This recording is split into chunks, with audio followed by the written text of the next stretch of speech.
Hey everyone, Mr. Sujano here. In today's video, we're going over the best SNES emulators on Android. Let's get started.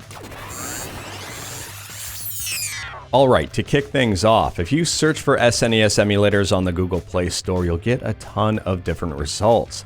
Now, out of all of these different emulators available, I recommend two of them, and they're both free. First up, if you've used emulators before, or if you don't mind getting your hands dirty with configuration options, then I do recommend RetroArch or RetroArch Plus. I've done a few videos on how to set up RetroArch on Android, and I'll leave one in the description below if you want to check it out. Now, the core I recommend using with RetroArch is BSNES. Now, RetroArch is not the most user-friendly emulator out there. If you're looking for something a little bit easier to use, but something that also works incredibly well, then I recommend SNES9X EX Plus, and that's what I'm going to show you how to set up. SNES9X EX Plus has been around for a while. It's open source and it works extremely well. It's also very popular. The first time you open this app, it will ask you for access to your photos, media, and files on your device. You'll want to select yes. It needs this access in order to load up your games. This app does not include Super Nintendo ROMs. You will have to provide those yourself, but it does include one bundled game. And that bundled game is called BioWorm. If you just want to play BioWorm, well, you're pretty much set up and ready to go. Have fun. If you want to play some other games here, I'll go over some configuration options. Now, I do recommend using a Bluetooth controller with this emulator. I find playing SNES games with on-screen touch controls not to be the easiest thing out there, but you can use on-screen touch controls if you want. So we'll take a look at that setup first. On the main menu, click On-Screen Input Setup, and you should get a menu that looks something like this. From here, you can change things like your button positions, which I actually do recommend changing. You can also turn on and off vibration. By default, the inline L and R is set to off. I do recommend turning this on. That'll move the L button from the left side of your screen to the right side and have it sitting right beside the R button. That way, both buttons are very easily accessible with your right thumb. Next up, click Set Button Positions and make sure the buttons are where you want them to be, both in portrait and landscape mode. And changing these controls around is as simple as dragging and dropping. You can flip between portrait and landscape mode while you're editing this, and it does save the position to where you last dropped these buttons. If you screw up, just reset it and try again. The reset options are right on the bottom of the main menu here for the on-screen input setup. It says reset position and spacing options, or reset all options if you accidentally change something else. Now, if you are using a Bluetooth controller, which I really do recommend, go back to the main menu and then click Key/Gamepad Input Setup. From here, make sure your Bluetooth controller is paired to your device and turned on.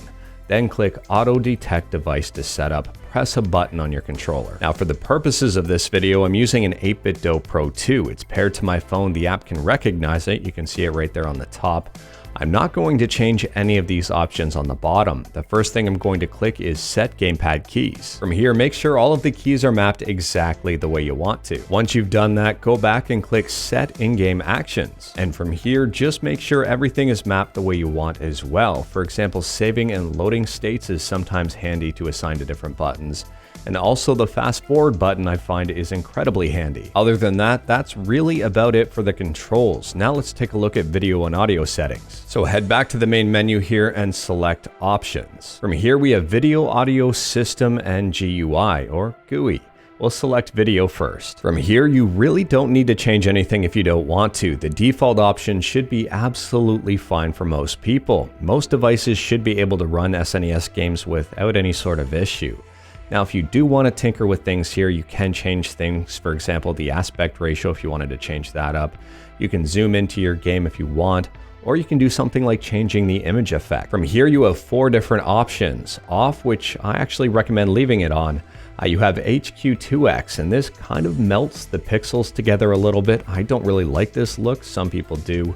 You have Scale 2X and Prescale 2X. Now, you can try out any of these. If you don't like them, just turn them off. It's up to you. In the overlay effect, by default, it's turned off. You can turn on scan lines if you want here. You can turn on a lot of scan lines if you want, or a CRT effect. It's all up to you. Now we'll take a look at the audio options. In my opinion, the default options here are absolutely fine, but one option that sometimes I do like changing is the sound during fast forward.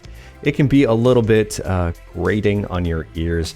So if you do turn this off, it's sometimes a more pleasant experience. Otherwise, this should be absolutely fine for most people. In the system options menu, you don't really need to change anything either if you don't want to. You can though.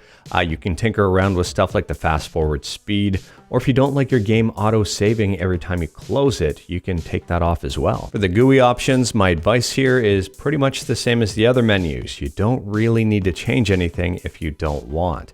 There is one option here that some people like turning off, and that's the show bundled games. If you don't want to play that Worms game, you don't have to. Turning this off just removes that item from the menu. Other than that, that's really about it. There's not much else to this emulator. It's really simple and really straightforward. Find your game that you want to play, load it up, and then play. This should play pretty much every single game in the SNES library, including those with Super FX chips. As you can see, I have Star Fox up and running here, and it's running well. I am a huge fan of SNES9X EX Plus. It's free, it's easy to use, and it works extremely well. Now, if you really want to push the envelope on your SNES games, I do recommend checking out RetroArch, check out the BSNES Core, or if you play a lot of ROM hacks, check out the BSNES HD Beta Core. Anyways, that is all I've got for today. Let me know your thoughts on SNES9X EX Plus in the comments below.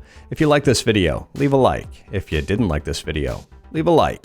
Hit that subscribe button, check out my other videos. Thank you everyone, take care.